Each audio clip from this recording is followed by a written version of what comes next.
वाल्मीकि रामायण का प्रारंभ कैसे हो रहा है वो मैं आपको बताता हूं कि एक दिन वाल्मीकि ऋषि से नारद जी मिले। तो जब नारद जी मिले तो वाल्मीकि ऋषि ने एक प्रश्न पूछा कि आजकल इस दुनिया में गुणवान पुरुष कौन है। यहां से वाल्मीकि रामायण की शुरुआत होती है, प्रारंभ होता है कि आजकल इस दुनिया में, इस पृथ्वी पर गुणवान पुरुष कौन है। और वाल्मीकि ऋषि पूछते हैं, कौन वस्मिन् सांप्रतम लोके गुणवान कश्च वीर्यवान धर्मज्ञश्च कृतज्ञश्च सत्यवाक्यो दृढ़व्रतः। हे नारद जी, इस दुनिया में गुणवान और वीर्यवान पुरुष कौन है?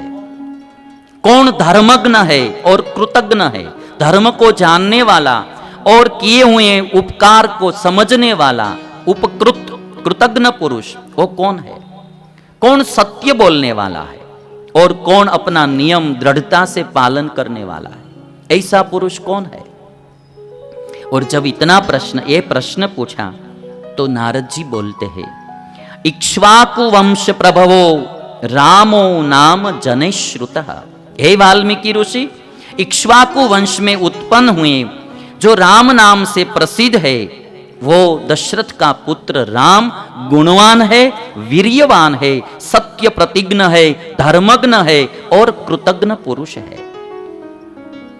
इक्ष्वाकु वंश प्रभवो रामो नाम जनैश्रुतः नियतात्मा महावीर्यो द्युतिमान धृतिमान वशी। इंद्रियों अंतःकरण को वश में रखने वाला, धीरज वाला वो आदमी है। नारद जी ने संक्षेप में रामचरित वाल्मीकि ऋषि को सुनाया। वाल्मीकि ऋषि संक्षेप में रामचरित्र सुनकर स्नान करने के लिए तमसा नदी के तट पर आए। साथ में अपने शिष्य थे, तमसा नदी के तट पर आए। और जब स्नान करने के लिए जा रहे थे वाल्मीकि ऋषि तमसा नदी के तट पर, तो जंगल में कोई एक निषाद वो क्रौंच पक्षी को मार रहा था। क्रौंच पक्षी और उसकी पत्नी दोनों वृक्ष पर बैठे थे और ये जो शिकारी था पारधी, तो उन्होंने बाण मारा और क्रौंच पक्षी को मार डाला। पक्षी मर गया तो उसकी जो पत्नी थी वो रुदन करने लगी, वो विलाप कर रही थी। प्रीति तो पक्षियों में भी होती है, पति पत्नी में, तो विलाप करने लगी। और वही दृश्य देखकर वाल्मीकि ऋषि के हृदय में करुणा प्रकट हुई, उनको दया आ गई। एक निर्दोष पक्षी को इसने मार डाला, इसका क्या गुनाह था? इसका कोई अपराध नहीं था, फिर भी इस पारधी ने, शिकारी ने ये पक्षी को मार दिया। तो ऋषि को बहुत करुणा, दया आ गई, करुणा प्रकट हो गई। और जो अपने हृदय में करुणा प्रकट हुई थी, शोक हुआ उसको कि ये क्यों मार डाला, वो जो शोक था वो एक संस्कृत श्लोक के रूप में वाल्मीकि ऋषि के मुख में से बाहर आया। और वाल्मीकि ऋषि ने वो शिकारी को, पारधी को बोल दिया, व्याध को बोल दिया, मां निषाद प्रतिष्ठाम त्वम अमगः शाश्वती समाहा यत् क्रौंच मिथुनादेकम अवधि काम मोहितम। हे पारधी, तुमने एक पक्षी को मार डाला, जाओ तुम इस दुनिया में कहीं शांति से नहीं रह पाओगे। वाल्मीकि ऋषि ने श्राप दे दिया। तो जो शोक हुआ था पक्षी के मरण पर, वो शोक श्लोक के रूप में बाहर आ गया, संस्कृत श्लोक के रूप में। ऋषि अपने आश्रम में आ गए। वाल्मीकि ऋषि, ब्रह्मा जी आए, ब्रह्मा जी मिले। शोकाकुल वाल्मीकि ऋषि को देखकर ब्रह्मा जी ने कहा कि आप शोक मत कीजिए, जो कुछ हुआ है वो मेरी इच्छा से हुआ है।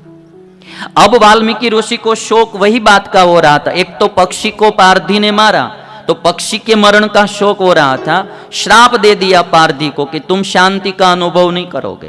तो अब वह शोक हो रहा था कि एक पक्षी के मारने पर मैंने एक इंसान को श्राप दे दिया, अब वो भी दुखी होगा।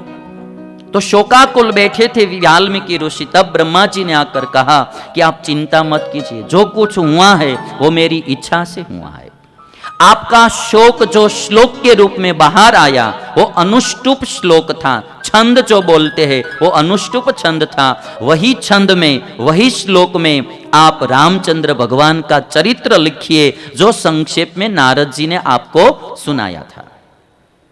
और तब वाल्मीकि ऋषि योग दृष्टि से रामचंद्र भगवान ने जो जो चरित्र किए थे और जो आज चरित्र कर रहे थे रामचंद्र भगवान, और जो भविष्य में चरित्र करने वाले थे, वो सब चरित्र वाल्मीकि ऋषि को योग दृष्टि से दिखाई दिया।